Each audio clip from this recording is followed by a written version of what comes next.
Good afternoon, students, and myself Vishwanath Kodkale welcomes you for the video class of political science. We started with the second unit, state. So before starting today's video, I would like to tell you a small story of Akbar and Birbal. तो अकबर अपने महल में, अपने राजदरबार में घोषणा कर देता है कि अक्ल के बारे में, बुद्धि के बारे में, जो व्यक्ति मुझे बुद्धि दिखाएगा या फिर वो कैसी होती है तो मैं उसको एक शाही हार दे दूंगा, सोने का हार, मोतियों का हार दे दूंगा। तो सारे लोग कहते हैं कि क्या राजा पगला गया है, बुद्धि कोई दिखाने वाली चीज है, वो तो बस महसूस की जाती है या फिर वो एक भावना की तरह होती है, वो कैसे देख सकते हैं। तो राजा अड़ बैठा है अपनी बात पर और कहता है कि अगर सारे मंत्री लोग बुद्धि का मुझे प्रमाण नहीं देंगे तो मैं सब मंत्रियों को नौकरी से निकाल दूंगा। तो सारे मंत्री भयभीत होते हैं और बीरबल से जाकर मिलते हैं और बताते हैं कि बीरबल, राजा ने ऐसी शर्त रखी है कि हमें बुद्धि दिखाना है, चातुर्य दिखाना है, और ये कैसे मुमकिन है। बुद्धि तो एक भावना है जो दिखाई नहीं दे सकती या फिर दिखाया नहीं जा सकता, वो एक कौशल्य है। तो बीरबल कहता है कि आप चिंता ना करें, मैं राजा को वो दिखा दूंगा। तो सारे मंत्री चले जाते हैं। बीरबल सोच विचार में पड़ता है और उसको एक तरकीब सूझती है। तो एक कद्दू का पेड़ लगाता है, कद्दू की बेल लगाता है, और कद्दू यानी पंखी। तो वो कद्दू की बेल लगाता है, कुछ दिनों बाद उसमें छोटा सा कद्दू भी लगता है, और वो छोटा सा कद्दू वो एक बड़े से मटके में डाल देता है।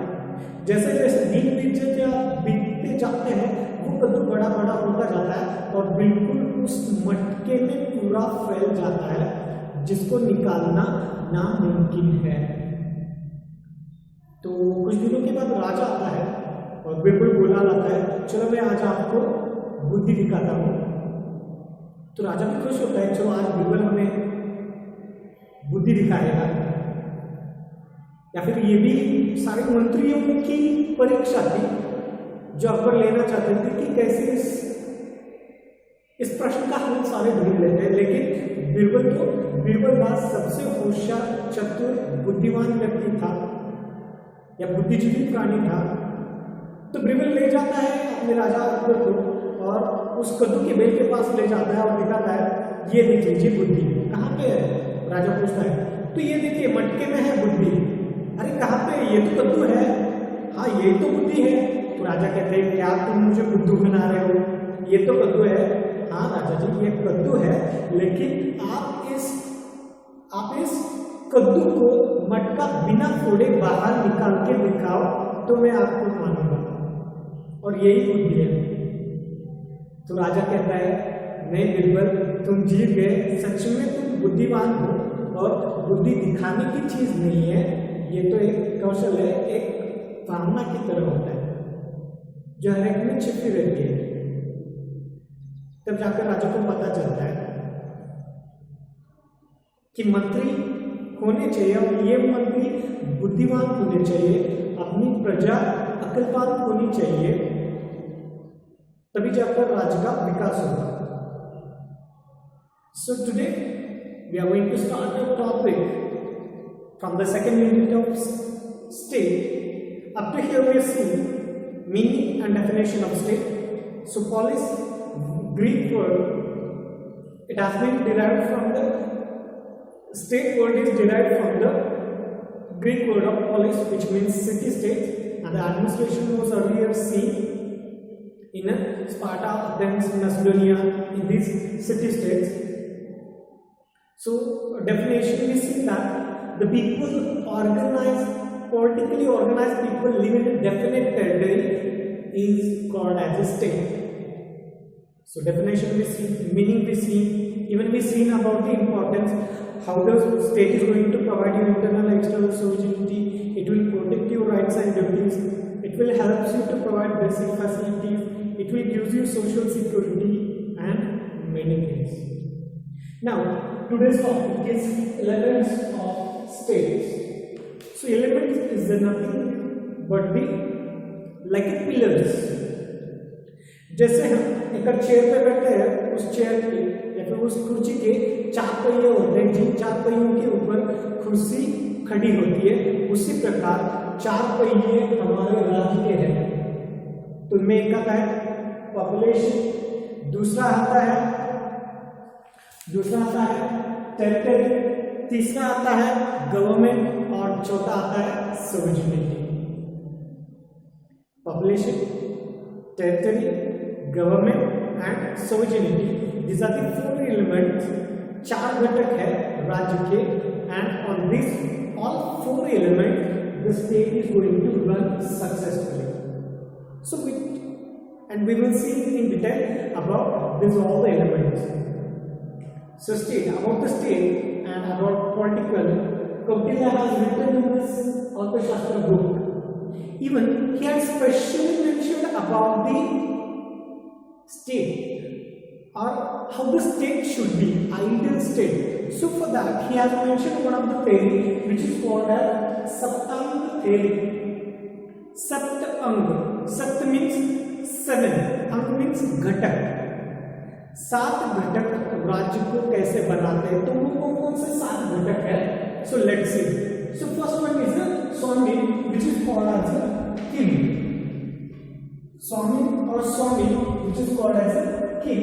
Second, Amartya, it is a minister. Swami, king, Amartya, minister, Janpat, that is territory and population. This is the fourth unit, that is Anga, that is Kosha, president.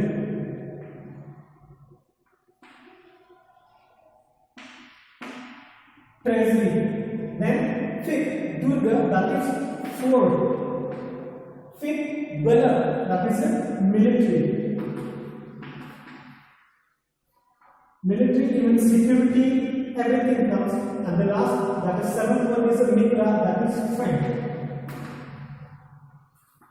So the Kautilya has to know about this Saptang, 7th element, that is Swami, king, Amartya, minister, Janpat, territory, population, Kosha, president,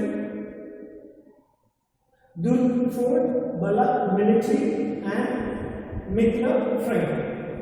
So about these 7 Kautilya mentioned in the Saptang. 2 mark questions, students. Write the Saptang of the Kautilya mentioned in the Saptang. So this is. Now we will see one by one which are the different elements of the state. So first one is population. People politically organized in definite territory, it is called as a state, and population is very important. People who are going to live in the state, they are very important to making the society and the state successful. It is very important one, and it is very important element of the state. Now here there are the different opinions. How much population should be about the state? So different views are there. Some of that Rousseau has proved that the just population of one state should be 5040. That is 5040. 5040 population, it has been mentioned by Rousseau, whereas Aristotle has told population of state should be 10,000. Aristotle told 10,000, whereas few political thinkers told that it should be balanced. Neither it should be less, nor it should be very high. It should be balanced. So by this fall, some told less, Aristotle told 10,000, some people told balance. But commonly, all the political thinkers say that the population of state should be low. It should be low. But you can see, students, across the world, more than 200 countries are there. Among that countries, China, which remains most populous country with the 141 crore population. Don't think that the India remains very lag behind. India is the second most populous country in the world. As per 2011 census, it was 121 crores. At present, it crossed 130 crore population. Second most populous country in the world. So, do you think it is a less population? नहीं, ये super से ऊपर वाला population है. Earlier people used to have number of the children. One small joke I will tell you about this population. How the people earlier used to think. तो एक औरत बस से ट्रैवल करती है और साथ में उसके 5-6 बच्चे होते हैं. तो कंडक्टर भाई साहब को कहती है, कंडक्टर भाई साहब एक फुल और 5 हाफ टिकट दे दीजिए. तो कंडक्टर उस औरत को थोड़ा सा शक की नजर से देखता है. क्या है, इतने बच्चे सारे क्यों लेकर आई हो? आधे घर में रखकर रख आती, इतने सारे बच्चों को क्यों एक ही साथ लेकर आई हो? तो औरत ने जो कहा वो सुनकर कंडक्टर लगभग बेहोश हो गया. हाँ भाई, ये आधे ही बच्चे यहाँ पे हैं, मेरे आधे बच्चे घर में हैं. यानी पहले के जमाने में या फिर कभी कभार आज भी कुछ लोगों के इतने बच्चे होते हैं कि लगभग एक टीम बन जाती है घर में. So that's why the people say here the population should be less. But China has 141 crore, whereas India is having a 130 at present crore population. Some nations are there which have very less population. For example, Nauru is one of the countries which has just 9,000 population, whereas Vatican City, which is the world's smallest city,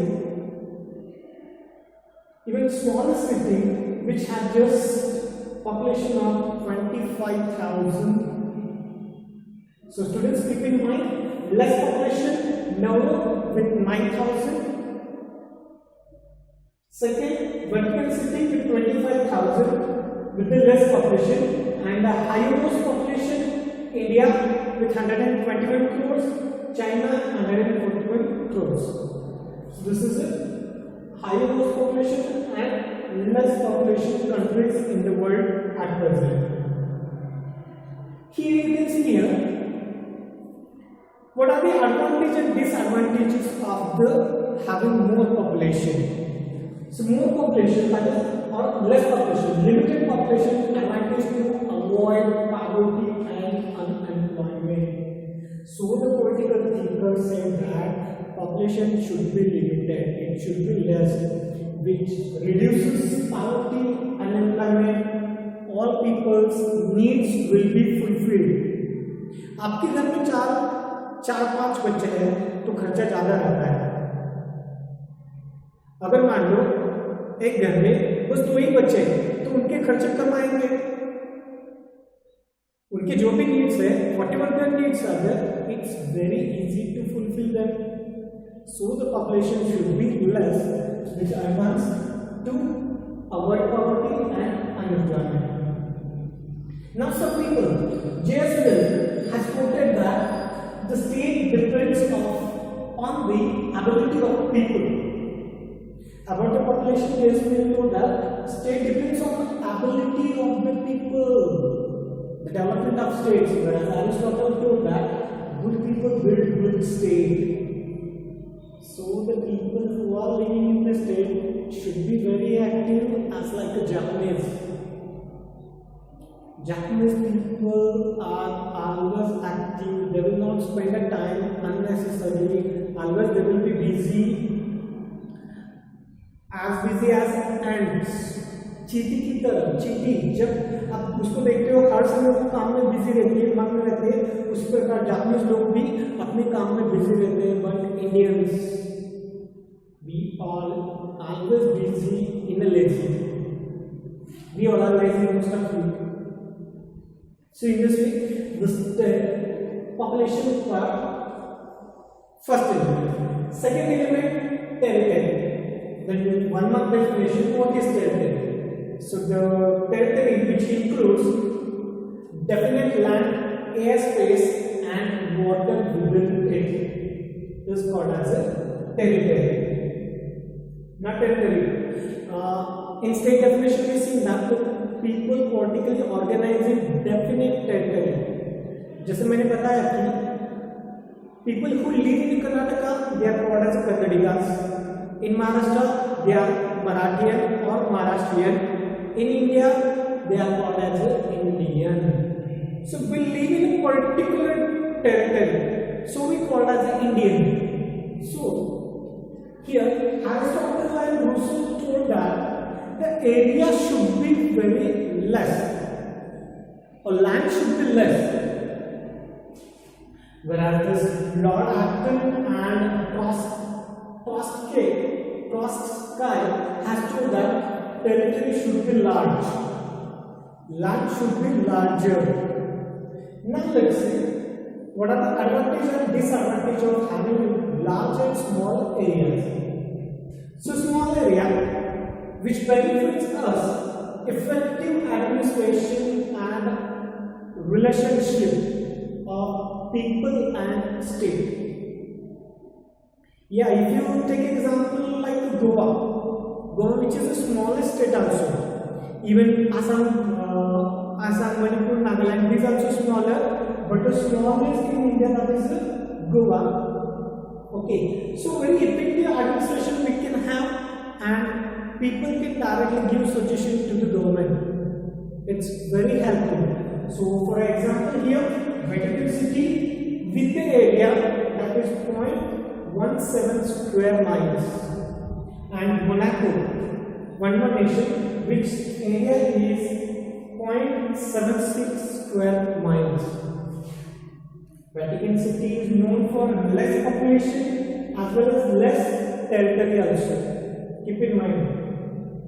Example for the small area, Vatican City 0.17 square miles, Monaco 0.76 square miles.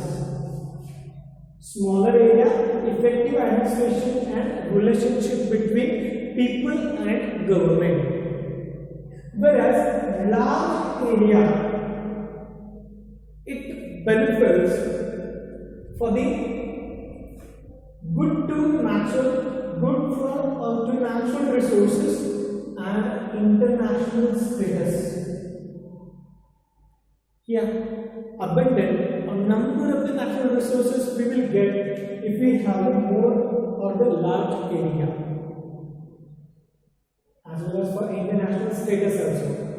So, which are the highest area nations or countries in the world? So, Russia, which remains the biggest country for its land, its total area is 17 crore 7 lakh and 5,000 square miles. India 12,69,210 square miles area is there of country. So this is about the territory, which is a second element of the country, and to fulfill this natural resources, large area is needed, whereas to fulfill all the demands and effective administration, we need small areas. But is it possible nowadays? At present, in this kind of country, India, China, Russia, to fulfill all the demands made by the people? No. Is it possible to come together all the people at one place? No. So, the political thinker has told low population and low territory. Territory remains larger, that's okay, but population should be remain very low. Now let's see next point.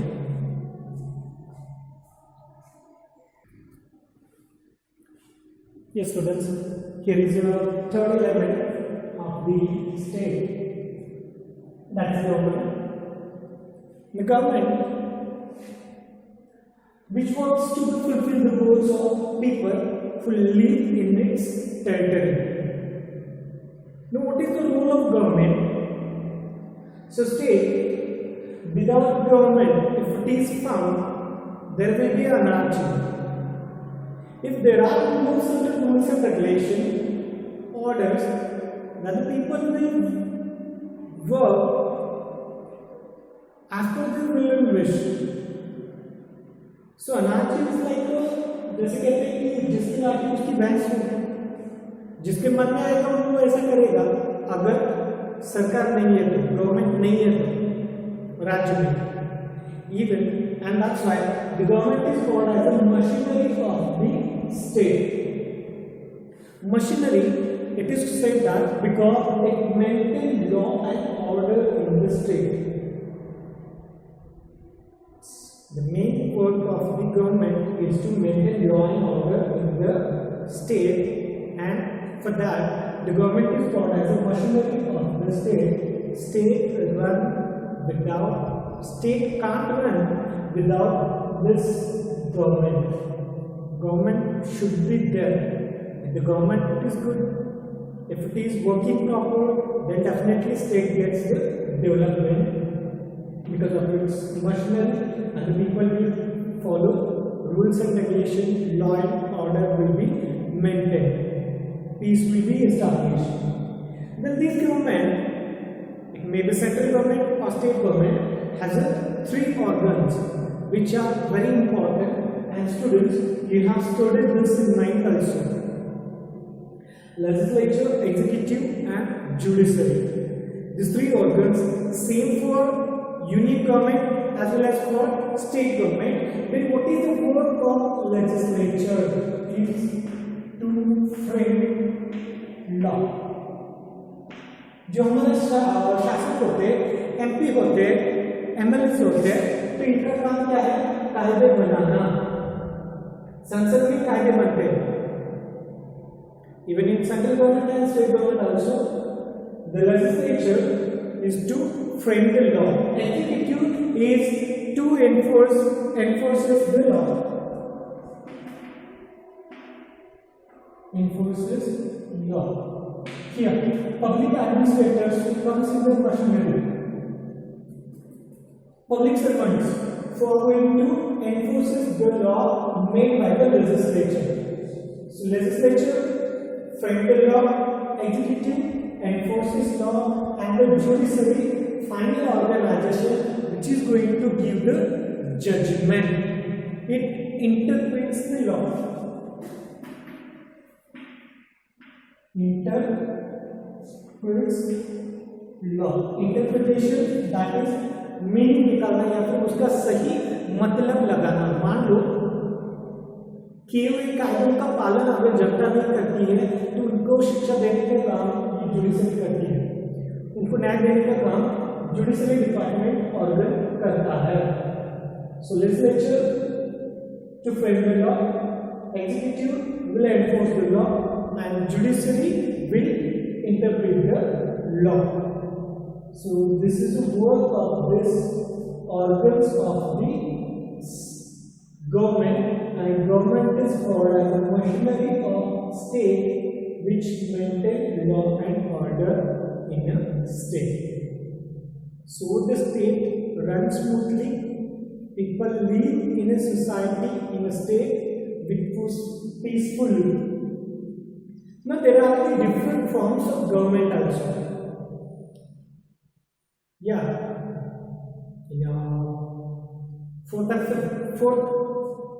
Fourth unit we will study about those different forms of government. So here mainly 5 different forms of government are going to be found. First one is dictatorial, democratic, monarchical, military dictatorship, and communist. So India adopted democratic. Dictatorial was adopted by the Hitler. Monarchical, it is there in the France and England.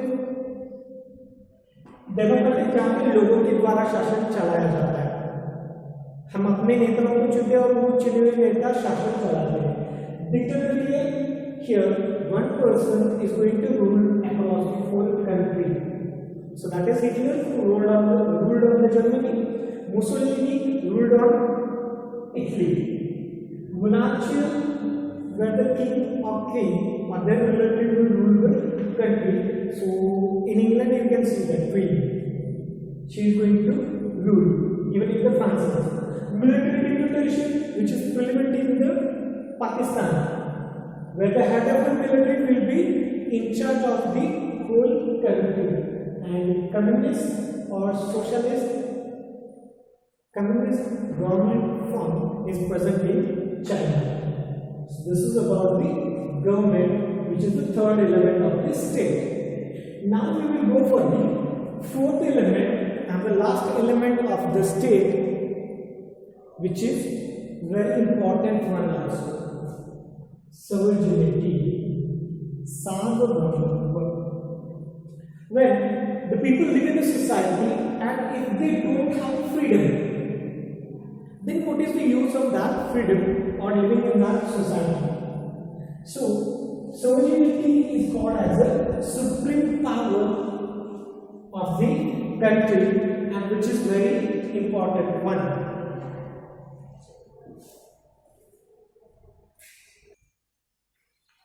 So sovereignty, which is called as a supreme power and the fourth and last element of the state, and which is very important. Now here, one of the political thinker, Bodin, has told about the sovereignty, what he has defined. So sovereignty is a supreme power over its citizen and subject unrestrained by law.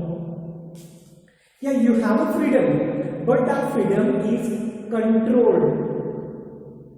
अगर किसी एक व्यक्ति को स्वतंत्रता दी जाए लेकिन उसके ऊपर कंट्रोल नहीं रहेगा तो वो व्यक्ति अपने मन के अनुसार सारे काम करेगा, कायदे कानून का पालन नहीं करेगा. So that goes against the rules and regulation. But sovereignty unrestrained by law, that is very important. There should be a control. Freedom should be, but should be a control on that. And this sovereignty is called as a heart and soul of the state. Think, you are getting all the things, all basic facility, you are living in one particular area, you have all kind of facility, but you don't have a freedom. So is it useful for you? आपको सब कुछ मिल रहा है, आपको जो चाहिए जो नहीं चाहिए सारी फैसिलिटीज मिल रही है आपको, लेकिन स्वतंत्रता नहीं है. क्या आप एग्जैक्टली स्वतंत्र हो? नहीं. So that's why the sovereignty is called as a heart and soul of the state. So when India became free from the British rule, so that is 15th August 1947, India became free and India became as a sovereign country. Okay, so sovereignty is very important part for the state. Now this sovereignty is going to be divided into the two parts: internal sovereignty and external sovereignty. So what is internal sovereignty? Now internal, which is even it is a supreme power over the people, association and all the things who live in it. Supreme power over people, association and everything within it. उस area में या फिर जो आपका area है, जिस area में सारे लोग रहते हैं, जो भी एसोसिएशन रहता है, and whatever comes in that area, that all are going to be ruled. So that is the internal sovereignty. Okay, here maintenance of law and order.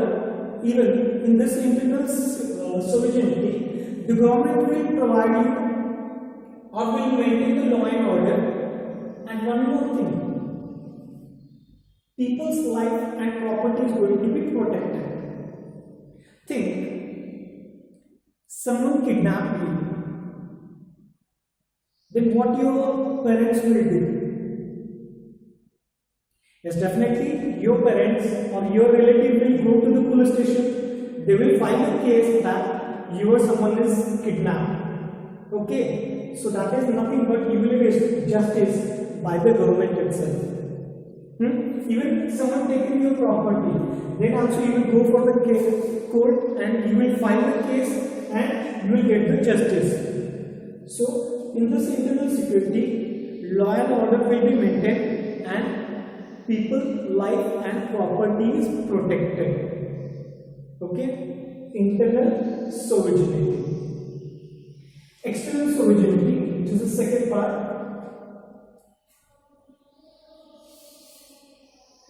Now here, you are going to be independent externally. No one country is going to control you.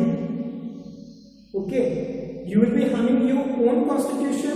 You will adopt your freedom to adopt foreign policy. One country can have the foreign policy when that country is completely free. Okay, you know what is foreign policy? एक देश जब दूसरे देश के साथ किसी भी प्रकार का करार तय करता है, so that is called as a foreign policy. For import anything or for export anything, when we have a contact or relationship with another country politically, then it is called as a foreign policy. Okay, and even international relationship. So country which have a foreign policy and which have the international relationship, so that comes in an external sovereignty. And country which has a complete freedom. Okay, so this is about the external sovereignty. So these 4 points: population, territory, government, and sovereignty. These are the 4 important elements of the state. So thank you, students. This is enough for today's video, and we'll continue in the next video. Thank you.